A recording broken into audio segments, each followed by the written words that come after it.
My YouTube channel. दोस्तों कैसे हैं आप सब? उम्मीद करती हूँ बहुत बढ़िया होंगे, मजे में होंगे।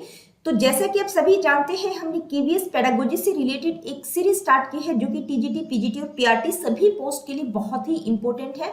तो आज की इस वीडियो में हम उसी सीरीज का नेक्स्ट टॉपिक डिस्कस करेंगे। और हमारा नेक्स्ट टॉपिक क्या है? हमारा नेक्स्ट टॉपिक है इंश्योरिंग होम स्कूल कॉन्टिन्यूटी। देखिए, आपकी जो ये पहली यूनिट है अंडरस्टैंडिंग द लर्नर, इस यूनिट का लास्ट टॉपिक है इंश्योरिंग होम स्कूल कॉन्टिन्यूटी। ठीक है, तो आज की इस वीडियो में हम इस टॉपिक को डिस्कस करेंगे।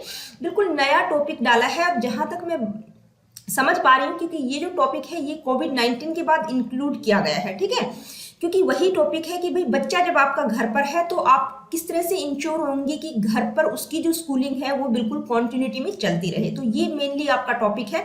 तो चलिए जी, स्टार्ट करते हैं आज की इस वीडियो को। सबसे पहले आप लोगों को पता होना चाहिए होम स्कूल कॉन्टिन्यूटी का मतलब क्या है। ठीक है, होम स्कूल कॉन्टिन्यूटी का क्या मतलब है?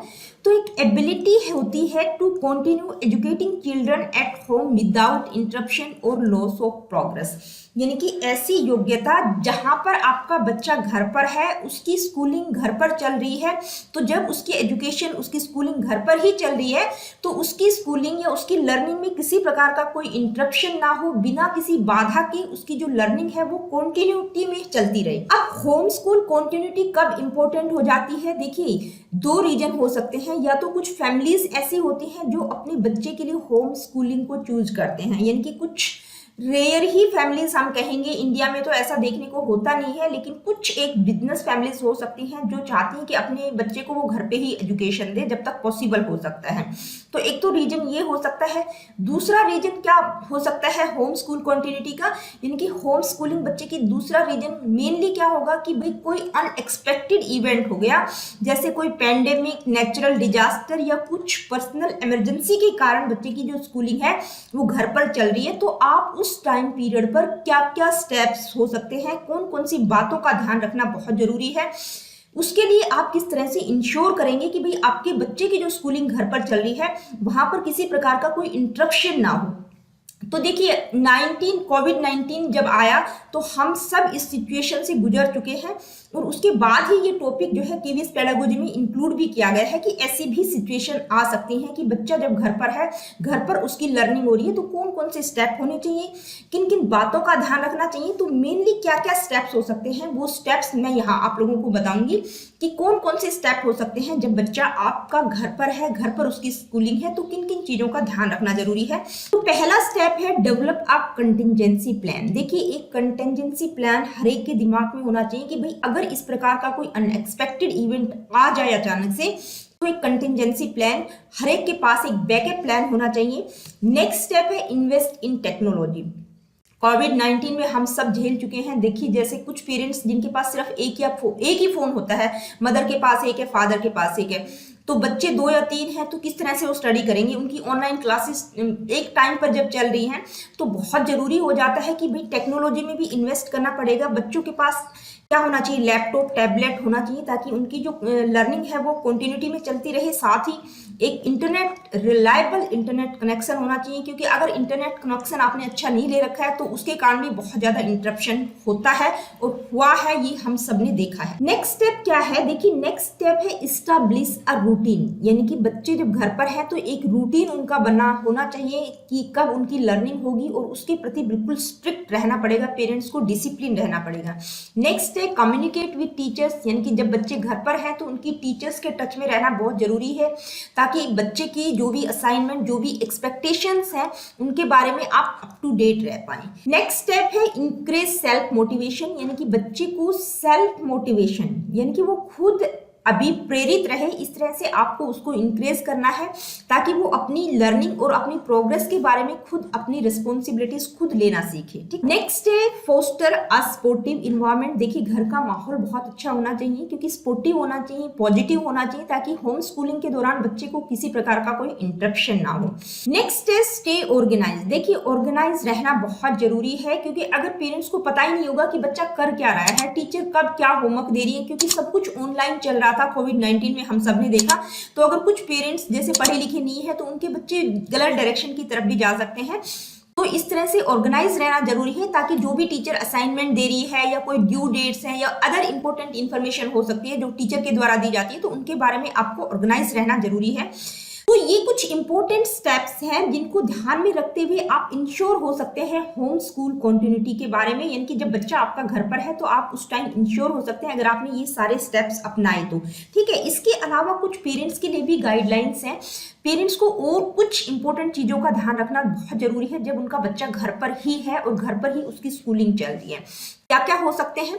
Set a schedule and stick to it. देखिए, बच्चे का एक शेड्यूल बनाना बहुत जरूरी है, क्योंकि जब बच्चा 24 घंटे घर पर है तो हो सकता है वो पूरा पूरा दिन फोन या लैपटॉप पर लगे रहें। तो उनका एक फिक्स शेड्यूल डिसाइड करें, उसके प्रति बिल्कुल स्ट्रिक्ट रहना जरूरी है। अगर आप स्ट्रिक्ट नहीं होंगे तो वो कुछ भी करता रहेगा पूरा दिन। तो जो भी फिजिकल एक्टिविटी, स्कूल वर्क या लेजर टाइम रहेगा, उसके लिए आपको एक शेड्यूल बनाना और उसके प्रति स्ट्रिक्ट रहना बहुत जरूरी है। नेक्स्ट है create a dedicated work space. देखिए, घर में जब बच्चा है तो उसके लिए, यानी कि उसके वर्क और उसकी स्टडी के लिए बिल्कुल इसी तरह का इन्वायरमेंट क्रिएट करना है। एक वर्क स्पेस उसके लिए बना देना है, एक जगह ऐसी बना देनी है जहां पर वो बिल्कुल कंफर्टेबल होकर पढ़ सके, चेयर, टेबल, डेस्क जो भी है, और उसको किसी प्रकार की कोई डिस्टर्बेंस ना हो, ताकि उसको ये महसूस ना हो कि वो घर पर ही पढ़ रहा है। ठीक है, क्योंकि कोविड-19 में हम सब ये देख चुके हैं कि जैसे टीचर पढ़ा रही है, बच्चा आराम से बिस्तर में बैठा हुआ पढ़ रहा है और कैमरा ऑफ कर रखा है।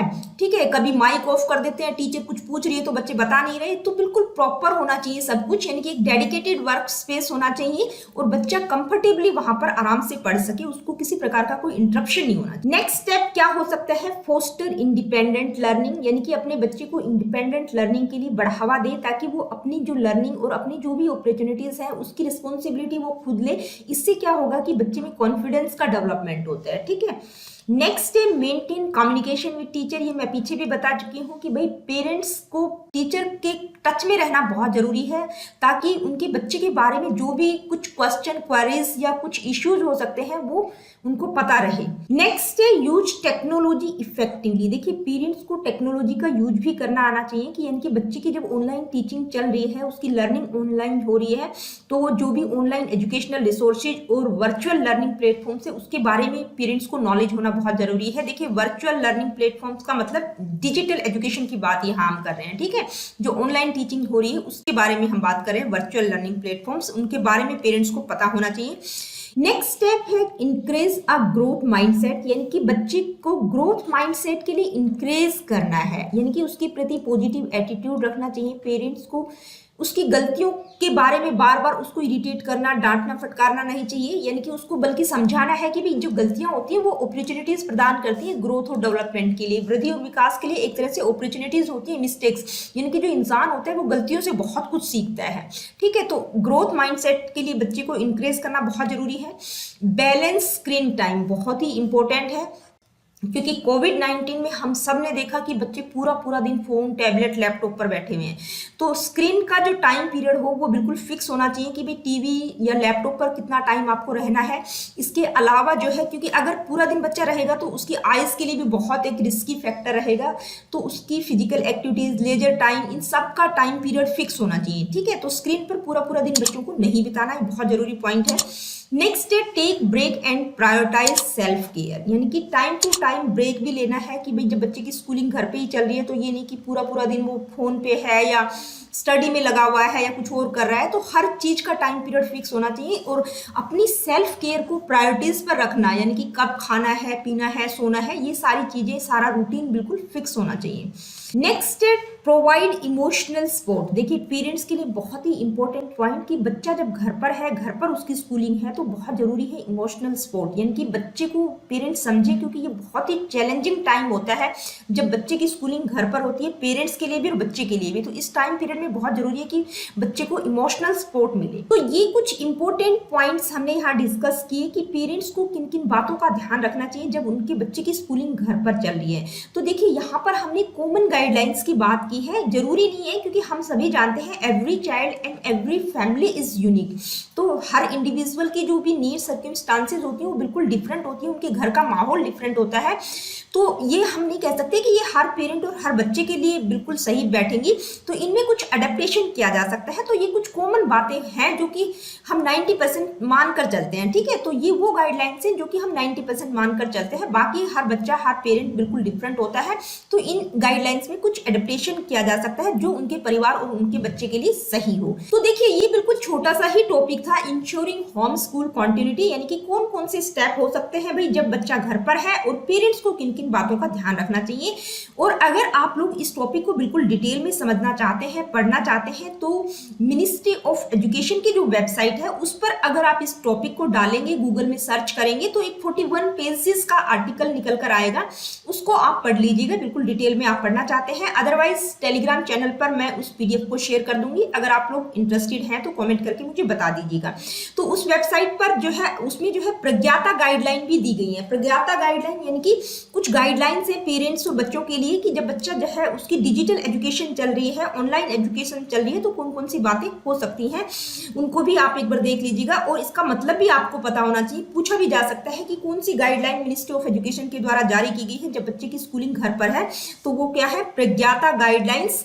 इसका फुल फॉर्म आपको पता होना चाहिए, PRAGYATA। यहाँ पर मैंने लिखा भी हुआ है, प्लान, रिव्यू, अरेंज, गाइड, योग, talk, assign, track and appreciate. ठीक है, तो इसको आप एक बार देख लीजिएगा अगर आप डिटेल में आप पढ़ना चाहते हैं। तो मेरी नजर में तो ये टॉपिक कंप्लीट हो चुका है। तो दोस्तों आज की वीडियो में इतना ही। देखिए आज के इस टॉपिक के साथ ही आपकी जो केवीएस पेडागोजी की पहली यूनिट है अंडरस्टैंडिंग द लर्नर, वो बिल्कुल कंप्लीट हो चुकी है। इस यूनिट पर मैंने 14 वीडियोस बिल्कुल डिटेल में बनाए हैं, हर टॉपिक को मैंने इंक्लूड किया है, कोई भी ऐसा टॉपिक नहीं होगा जो कि मैंने मिस किया हो। और विद एमसीक्यूज हमने प्रैक्टिस की है, साथ साथ हमने इंपॉर्टेंट एमसीक्यूज भी डिस्कस किए हैं। तो अगर आप लोगों ने 14 वीडियोस इस यूनिट से रिलेटेड देखी तो मुझे नहीं लगता कि केवीएस पेडागोजी में जो पहली यूनिट से 15 क्वेश्चन पीआरटी में पूछे जाएंगे और 10-10 पीजीटी और टीजीटी में, तो कोई भी क्वेश्चन आपका मिस हो सकता है क्योंकि सभी टॉपिक्स को मैंने बिल्कुल डिटेल में करवाया है। और अब हम नेक्स्ट यूनिट स्टार्ट करेंगे, यानी कि केवीएस पेडागोजी की सेकेंड यूनिट स्टार्ट करेंगे। देखिए